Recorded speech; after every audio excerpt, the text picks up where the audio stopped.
నాకెందుకో ఆంధ్రప్రదేశ్ రాష్ట్రంలో కాలు మొక్కించుకునే కార్యక్రమం ఏమైనా నడుస్తుందా ఏంది అనిపిస్తుంది.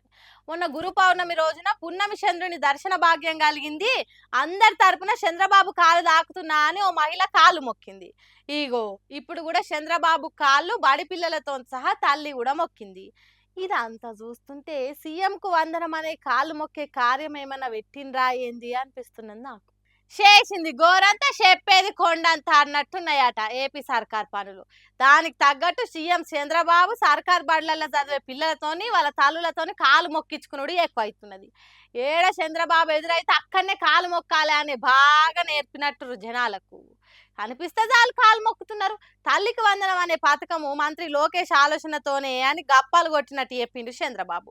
సర్కార్ బడులను ఎంతో ఉద్ధరించినామన్నట్టు బీద సాదలతోని కాలు మొక్కించుకుంటారు.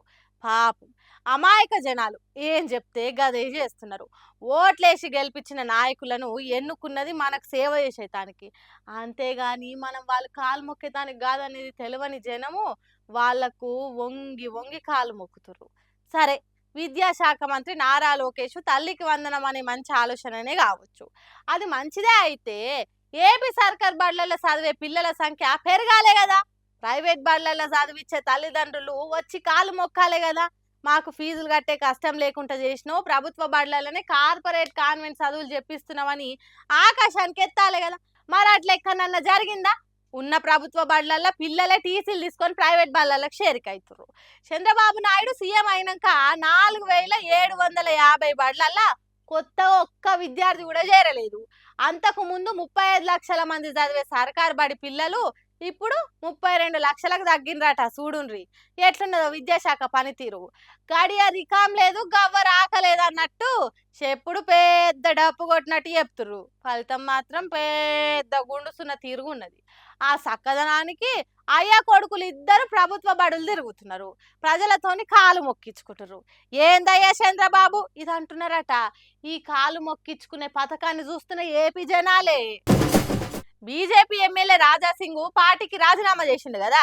ఇక పార్టీకు ఆయనకు ఇదేం కొత్త కాదు. ఇప్పటికే మస్తు సార్లు రాజీనామా చేస్తా అని చెప్పిండు కానీ చెయ్యలే అనుకుంటా లైట్ తీసుకురు అటు పార్టీలు ఇటు పబ్లిక్ కూడా. కానీ మొన్న అన్నట్టే రాజీనామా చేసేది రెండు. ఇప్పుడు పార్టీ కూడా ఆ రాజీనామాను స్వీకరించింది. మరి రాజీనామా తర్వాత ఏదో పార్టీల చేరికైతుందని గుసగుసలేని వస్తున్నాయి. హా, మొత్తం మీద బీజేపీ ఎమ్మెల్యే రాజాసింగ్ చేసిన రాజీనామాను పార్టీ ఒప్పుకుంది. కొన్ని రోజుల సంధి బీజేపీలో ఇదే ముచ్చట హాట్ టాపిక్ అయింది కదా. సరిగ్గా పార్టీ రాష్ట్ర అధ్యక్షుడు ఎన్నిక టైంలోనే రాజాసింగ్ పార్టీకి రాజీనామా చేసిండు.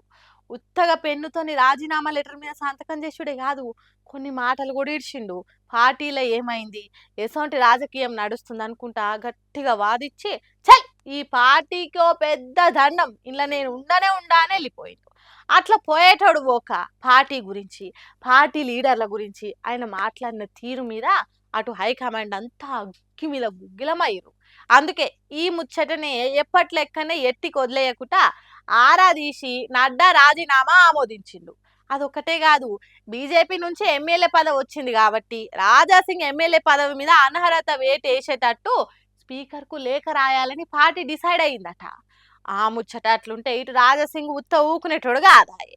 ఆయన కొత్త పార్టీల్లో చేరనీకే అన్ని తయారు చేసుకుంటుండు. ఇది ఇప్పటి తయారు కాదట. బీజేపీకి రాజీనామా చేయకముందే ఆయన రాజకీయ భవిష్యత్తు గురించి ఎప్పటికప్పుడు ఆలోచన చేస్తూనే ఉండట. ఇక ఎప్పుడు హిందుత్వం కోసమే పోరాటం చేస్తూనే ఉంటా అని మాట ఇచ్చిండు కదా. ఆ మాట మీదనే ఇప్పుడు శివసేన పార్టీల చేరనీకే అన్ని తయారు పెట్టుకుండట. ఈ పార్టీకే శివసేన పెద్దలతోని మాట ముచ్చట గుట్ట అంతా అయిపోయిందట. ఓగాల బీజేపీలు పెట్టిన లేఖ తగ్గట్టు స్పీకర్ అనర్హత వేటేస్తే మాత్రం శివసేన నుంచే గోషామహల్ అభ్యర్థిగా పోటీ చేయాలని డిసైడ్ అయిందట రాజాసింగ్. అందుకే ఇప్పుడు అందరి కళ్ళు స్పీకర్ ఏం చెప్తాడా, ఎప్పుడెప్పుడు చెప్తాడా అన్నట్టు కళ్ళ కాకరొత్తులు వేసుకొని మరే ఎదురు చూస్తున్నారు. చూద్దాం ఇక ఏం జరుగుతుందో. ఇంతకు మీరేమనుకుంటుర్రు?